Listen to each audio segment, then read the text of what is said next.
جس لڑکے کو دیکھ کر شہوت آئے تم اس کے ساتھ گفتگو نہ کرنا، کیونکہ وہ فتنے کا باعث ہے۔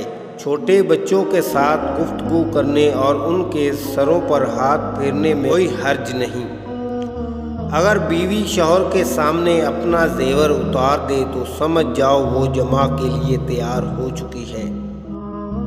جب لڑکی بھرپور جوانی کو پہنچ جاتی ہے تو اس کے بگڑ جانے کا خوف رہتا ہے، اس لیے شادی جلدی کر دینی چاہیے۔ جو مرد خوبصورت لڑکی چھوڑ کر بوڑھی عورت کے ساتھ محبت کرتا ہے اس پر رونا آتا ہے۔ محبت کی آنکھ عیب دیکھنے میں کمزور ہوتی ہے۔ ہم بستری کے دوران اگر عورت بے حس و حرکت لیٹی رہے اور کوئی گرم جوشی نہ دکھائے تو سمجھ جاؤ وہ ناخوش ہے۔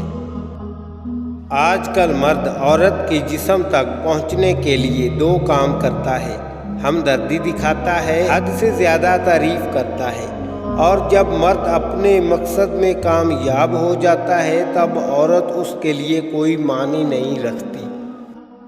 تو پھر عورت کہتی ہے کہ مرد بدل گیا۔ بیوی کی صرف ایک خواہش کبھی پوری مت کرنا، اور وہ ہے فضول خرچی، ورنہ زندگی بھر پچھتاؤ گے۔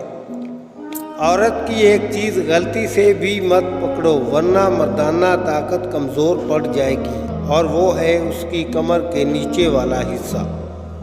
جب بیوی تم سے سوالات کرتی ہے تو اس کا مطلب یہ نہیں کہ وہ تم پہ شک کرتی ہے، بلکہ وہ تمہارے اور قریب آنا چاہتی ہے۔ جو عورت ہم بستری کے دوران بار بار اپنا منہ کھولتی ہو تو مرد کو چاہیے اپنی انگلی سے اس کا منہ بند کرے۔ ایسا کرنے سے دونوں کو مزید لذت حاصل ہوگی۔ وہ عورت اپنے مرد کے دل سے اتر جاتی ہے جو اپنے حسن کی نمائش دوسرے مردوں کو کروانے لگتی ہے۔